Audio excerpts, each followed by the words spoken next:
Daseri binabo, ọmọ mi yìí ṣe mẹ́na sóté. Ibinabo. My name is Victor Omuaru Omuaru.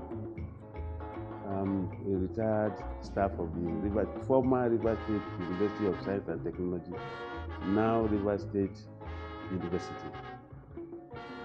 I was there as Deputy Vice Chancellor for over 6 years, and then as Acting Vice Chancellor of that university.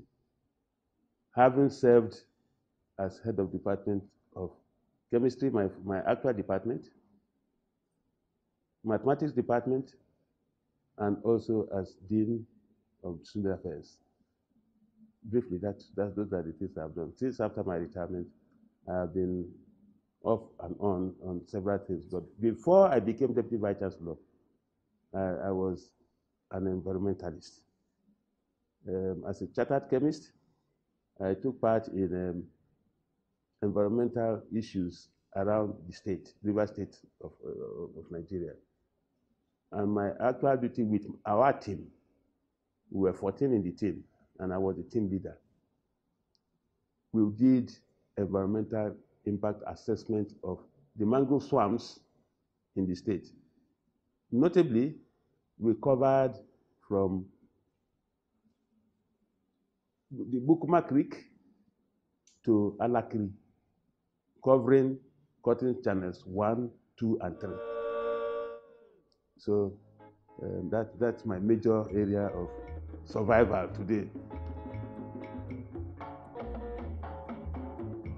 We are all aware that all organisms have habitats. That is where they survive and live. If they live outside that environment, they die quickly. So for every organism, there is a particular location for it to stay. Once that location is destroyed or tampered with, you put the life of such an organism at stake. That is what has happened in the Niger Delta. We are aware that in the mangrove swamps, we have slow-moving organisms. For instance, the periwinkles. There are some that are crabs and so on. And these are things that the human beings around use for their livelihood. Economic base. They have their own economic base there. So any destruction of that system is something that will will give an adverse effect on the neighborhood communities. So with the destruction of the ecosystem, we are in danger as inhabitants of these mangrove swamps. One would have thought that could have been part of the things that the companies like Shell and other oil companies should have incorporated in their MOUs with the communities there. Sadly, they have not done so. But the individuals have also aggravated the issues now by having what they call the aquatic fire and so on, the illegal refineries and so on. So that has assisted in the quick destruction of the mangrove system. Naturally, mangroves die. Naturally. There are several things that cause death to the mangrove swamp, but not this accelerated destruction that is man-made. It's anthropogenic. So we have to avoid all those things. If we continue, the Jaw race will have a problem. They will have no means of livelihood whatsoever. It is not only affecting the swamps, it is also affecting the rivers now. And then even the fishes and so on are now facing the danger of extinction, total extinction of certain species, because not all species have the power to resist the adverse effect at the same rate. But like periwinkles, those are immediate. You can see we are having problems about getting periwinkles.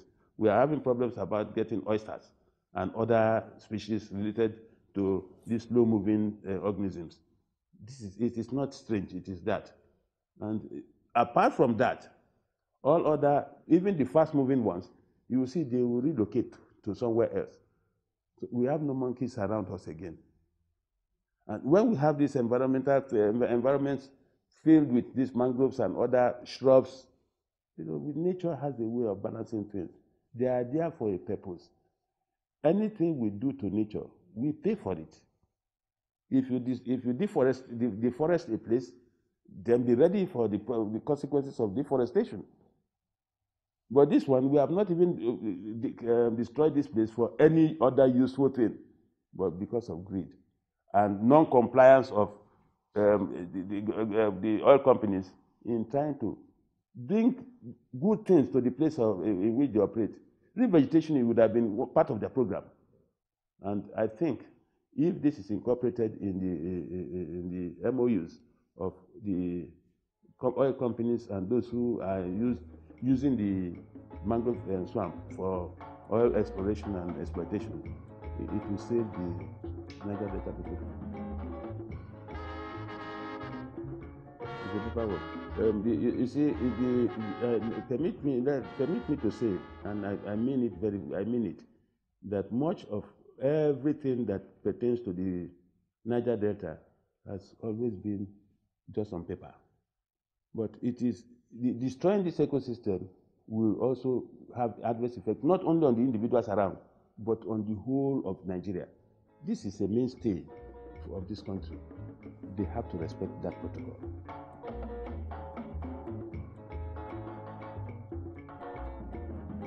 The destruction of a mangrove forest is not just the natural way. There are man-made ways of destruction. For instance, cutting of wood for firewood, doing all those things there. All those things can cause destruction, but not as fast as the illegal refining of petroleum in the swamps.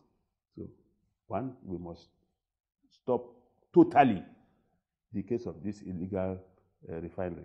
It is that will save us. Then we begin to address the issues of natural death, man-made death, and so on. For instance, we can stop. Don't get firewood from this place anymore. Do this. There are alternative ways now. Emphasize on the alternative ways. But the most important now, if the people around are to be part of this system, is massive education of the people, telling them the dangers of the illegal this thing there, dangers of over-harvesting the things on the mangrove this thing there, so that we don't get some of these things extinct. I'm sorry to say it, that there are some children of 10 to, in fact, from 0 to about 20 years now, some of them don't know what the Kalabari people call odoko. Is one of the slow-moving organisms in the mangrove swamp. People don't know, a lot of them are getting extinct. They are endangered now, if not totally extinct. They are fully endangered. So that is the danger we have run into. And we have to do a revegetation of the mangrove swamp. Let me put in that there was a time at the River State University of Science and Technology, then now the River State University, the Institute of Pollution Studies undertook several other ways of trying to revegetate the mangrove swamps. The person in charge of that program was one Dr. Abikallio of the I think Department of Biological Sciences of the university at that time. The program did not continue. If this NGO is going to take that up, that will be fantastic. And if they have appropriate publicity, I believe that not only will the Nigerian government take it serious, but the whole world will be very interested because of the strategic role of the mangroves in the swamp.